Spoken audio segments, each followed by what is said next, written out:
The readings this Sunday present us with a fact about suffering that we may not often notice, a fact which we experience more often than we think. Suffering is painful, we know that. Suffering can be tragic. Suffering can be oppressive. Our readings, however, remind us that suffering can also be redemptive. The word redemption is a legal word from Old Testament times. It means ransom or exchange. When a relative was in slavery, a person could buy that individual out of slavery by giving up something valuable or giving oneself for a period of time in order to free that person. You were then his or her redeemer. You exchanged yourself for him or for her. Our readings today are about redemptive suffering. In the first readings from Prophet Isaiah, we hear of the suffering servant of God who gives his life to bring justification and forgiveness to others. By his suffering shall my servant justify many, taking their faults on himself. The letter to the Hebrews in the second reading implies that Jesus is the great high priest whose sacrifice on the cross opened for us the way to the Father. And in the Gospel, Jesus concludes by saying, the Son of Man came to give his life as a ransom for many. Suffering has a redemptive dimension, which can bring salvation and release to others. We know that men and women who gave their lives in war helped to preserve our freedom.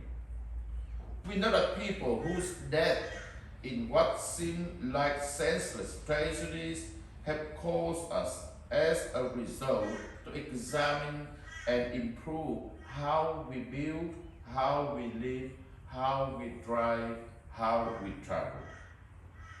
And we know that people who have died from various illnesses have helped researchers or experts to find cures that brought healing to many others. The pandemic at the moment can be an example. We also know how parents have to endure pain and suffering as they enable their children to grow and mature. The job of parenting is not painless, but it sets children free from ignorance and immaturity. We know that people in authority have to absorb much conflict to enable a cause for an organization to continue and thrive. In fact, the higher one rises, the greater the responsibility, the wider the tensions in which a person is involved. The suffering of some people can bring health, safety, peace, and healing to many others. In the Gospel, Jesus is teaching a deeper truth about the redemption of the soul. He speaks to James, John, and the rest of the apostles, to all of us as well. We might imagine that since Jesus died and rose from the dead, the price has been paid for our redemption, and all we have to do is to accept it into our life. Maybe we think that significant involvement in the redemption of the world is past. We have only to receive and enjoy its results. That is certainly what James and John wanted to do.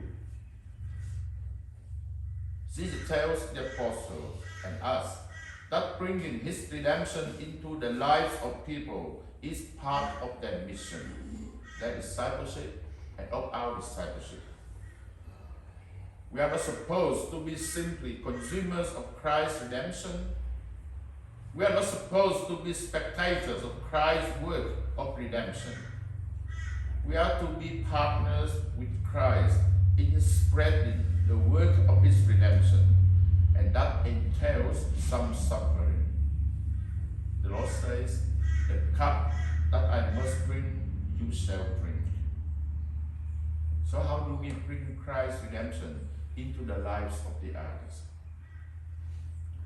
Among various ways, there are the classic ways called the words of mercy. Any one of the corporal and spiritual words of mercy can make up the mission statement of a Christian life. Each one of them entails some suffering on our part, but that suffering of ours will help people.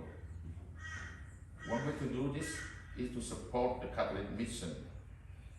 We have the appeal next weekend. So let us keep praying for the charitable work of the Catholic mission all over the world. We take a moment in reflection.